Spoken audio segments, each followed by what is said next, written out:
এজন্য বিষ্ণু বললেন আল কবর রাউদাতুম মিন রিয়াদিল জান্নাহ আও হুফরাতুম মিন হুফারিন নার। কবর হলো কারো জন্য জান্নাতের বাগান, কারো জন্য জাহান্নামের গর্ত। আমরা বলি আল্লাহ আমাদের কবরটারে জান্নাতের বাগান বানাও, আমিন। আরো জোরে পড়েন আমিন। আবার বিষ্ণু বললেন ইন্নাল কবর আউয়াল মানজিল মিন মানাজিলিল আখিরাহ। কবর হলো আখিরাতের মঞ্জিলগুলোর প্রথম মঞ্জিল। আখিরাতে একটার পরে একটা অনেকগুলো স্টেশন আপনাকে পার হতে হবে। প্রথম স্টেশনটার নাম হলো কবর। প্রথম স্টেশনের নাম কি? এই কবর নামক স্টেশনে যদি আপনি মাফ পেয়ে যান, সামনের সব স্টেশনগুলোতে মাফের ব্যবস্থা করবে কে? আল্লাহ। আর কবর নামক স্টেশনে যদি ধরা খেয়ে যান, আপনার মায়ের আছে না নাই? লাশটাকে যখন রাখা হয়, লাশটা চিনে কে আমারে রাখলো, কে আমাকে ধৌত করলো, কে আমারে কাফন পড়ালো। এজন্য কবরের আযাব থেকে বিশ্বনবী পানাহ চেয়েছেন। বিশ্বনবী বলেছেন আল্লাহুম্মা ইন্না নাউযু বিকা মিন আযাবিল কবর। ও আল্লাহ, কবরের আযাব থেকে তুমি আমাদেরকে বাঁচাও। পড়েন আমিন। কবরে মুমিনদেরকে 4টা প্রশ্ন করা হবে, কাফিরদেরকে 3টা প্রশ্ন। চিৎকার করে বলেন মুমিনের প্রশ্ন কয়টা? আর জোরে বলেন। প্রথম প্রশ্ন মার রব্বুক, তোর রবের নাম কি? আমরা কি বলবো? আল্লাহ আমারে রব, এই রবি আমার সব, দমে দমে তনু মনে তারি অনুভব। আল্লাহ আমারে রব, এই রবি আমার সব। পড়েন আমিন। দ্বিতীয় প্রশ্ন আমার দিন, উত্তর দিনের নাম কি, ধর্মের নাম কি? তৃতীয় প্রশ্ন আমান হাযার রাজুল, এই লোকটাকে কে? আমরা বলবো মুহাম্মদ সাল্লাল্লাহু। 3টা প্রশ্নের উত্তর যখন আপনি কবরে করে দিতে পারবেন, অতিরিক্ত একটা প্রশ্ন ওয়ামা ইলমুক, এই যে 3টা প্রশ্নের উত্তর পাল্লা, কেমন করে উত্তর জানলা? কোত্থেকে শিখেছো? নকল করে আনছো কাফনের কাপড়ে? পরীক্ষার হলে নকল আছে না নাই? হাতে নকল আছে না? পায়ে নকল, মোজার ভিতরে নকল আছে না নাই? মোবাইলে নকল আছে না নাই? নকল থেকে আল্লাহ তুমি বাঁচাও। আরো আস্তে কোন আমিন। কিভাবে জানলা? কেমন করে 3টা প্রশ্নের উত্তর শিখলা? What is the source of your knowledge? তথ্যসূত্র কি? আপনাকে বলতে হবে আমি যেই কিতাবটা থেকে শিখেছি কিতাবটার নাম কি? চিল্লায় বলেন কি নাম? আসে আর চলে যায়। প্রতিদিন মাইকে অ্যানাউন্স শুনি অমুক এলাকার অমুক লোক নাই, দাদা গেল, বাবা গেল, বড় ভাই গেল, আত্মীয় স্বজন গেল, আমাকেও যেতে হবে, এই চিন্তা মাথায় নাই। চিল্লায় এখন ঠিক কিনা? এজন্য লাইফটা হলো one time, one chance, second কোনো চান্স আপনাকে দেয়া হবে নাকি? কাফেররা বলবে ইয়া রাব্বি আরেকটা সুযোগ দেন, লাউ আন্না লানা কাররা ইয়ানি মাররা, আল্লাহ আরেকটা সুযোগ যদি পেতাম দুনিয়াতে ভালো করে আসতাম। আল্লাহ বলবেন ইন্নাহা কালিমাতুন কাইলুহা, এটা শুধু তাদের মুখের কথা, তাদেরকে আবার সুযোগ দিলেও তারা কিচ্ছু করবে না। চিল্লায় এখন ঠিক কিনা? এজন্য একটা চান্স আমরা পেয়েছি, এই দুনিয়ার ওয়ান চান্সে আমরা ভয় পাবো একজনকে। চিল্লায় বলেন তিনি কে? আল্লাহ। এজন্য যেতে আমাদেরকে হবে, এই মরণ থেকে পালানোর কোনো সুযোগ কেউ পালাতে পারে নাই। এই মরণ হলো আখিরাতের প্রবেশদ্বার।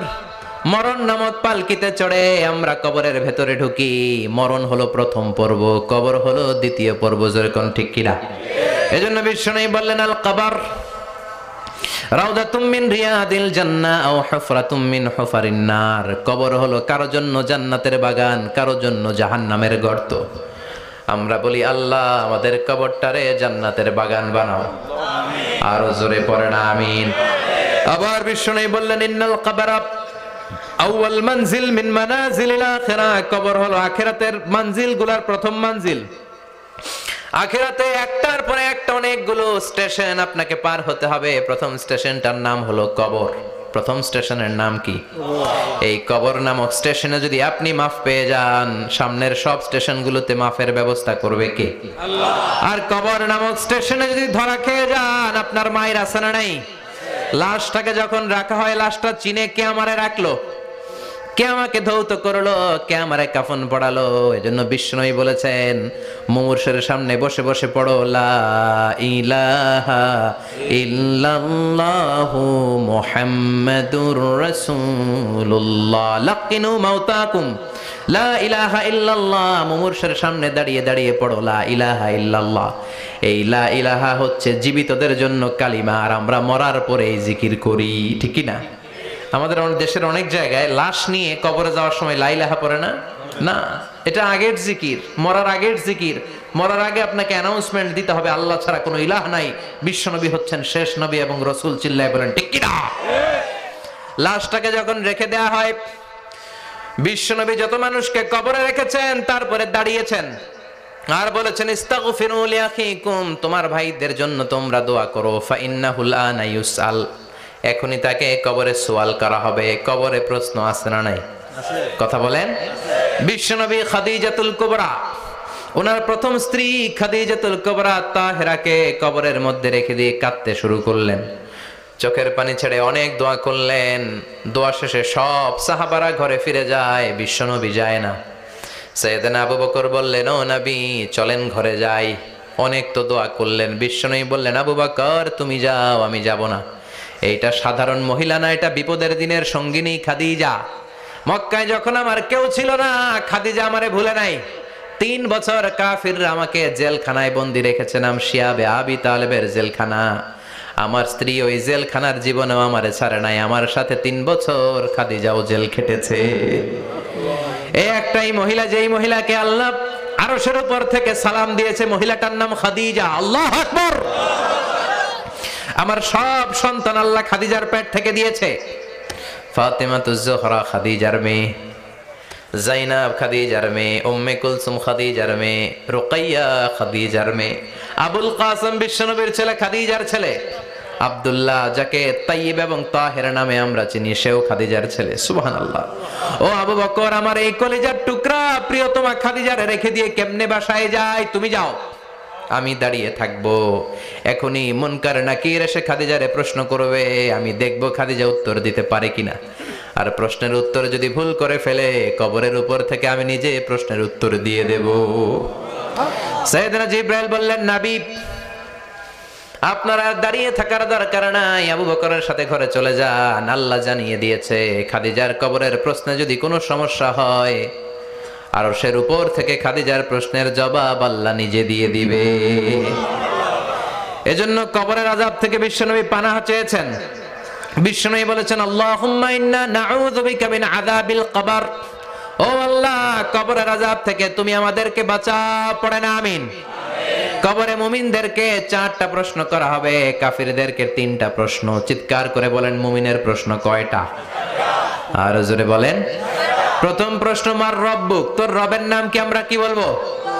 আল্লাহ আমারে রব, এই রবি আমার সব, দমে দমে তনু মনে তারি অনুভব। আল্লাহ আমারে রব, এই রবি আমার সব। পড়েন আমিন। দ্বিতীয় প্রশ্ন, আমার দিন, উত্তর দিনের নাম কি? ধর্মের নাম কি?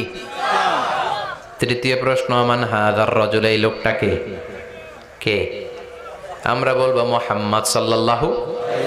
3টা প্রশ্নের উত্তর যখন আপনি কবরে করে দিতে পারবেন, অতিরিক্ত একটা প্রশ্ন, ওয়ামা ইলমুক, এই যে 3টা প্রশ্নের উত্তর পাল্লা, কেমন করে উত্তর জানলা? কোত্থেকে শিখেছো? নকল করে আনছো কাফনের কাপড়ে? পরীক্ষার হলে নকল আছে না নাই? হাতে নকল আছে না? পায়ে নকল, মোজার ভিতরে নকল আছে না নাই? মোবাইলে নকল আছে না নাই? নকল থেকে আল্লাহ তুমি বাঁচাও। আরো আস্তে কোন আমিন। কিভাবে জানলা? কেমন করে 3টা প্রশ্নের উত্তর শিখলা? What is the source of your knowledge? তথ্যসূত্র কি? আপনাকে বলতে হবে, আমি যেই কিতাবটা থেকে শিখেছি কিতাবটার নাম কি? চিল্লায় বলেন, কি নাম? এই কিতাবটা হলো কোরআন। আপনাকে বলতে হবে, কোরআন থেকে আমি শিখেছি, বিশ্বনবীর হাদিস থেকে আমি শিখেছি। 4টা প্রশ্নের উত্তর যখন পারবেন, ফেরেশতারা বলবে আহলান সাহালান, খুশ আমদেদ, কংগ্রাচুলেশন, বাহ বাহ, তুমি তো চমৎকার পেরেছো। ফায়ুফসাহু লাহু কবরুহু ৭০ যিরাআন, মুমিন বান্দার কবরটা ৭০ হাত লম্বা করে দেয়া হবে। ইফতাহু লাহু বাবুন ইলাল জান্নাহ, জান্নাতের দিকে তার কবর থেকে একটা দরজা বানিয়ে দেয়া হবে। জান্নাতের সুঘ্রাণ ঠান্ডা বাতাস এসে তার কবরের ভিতরে ঢুকতে শুরু করবে।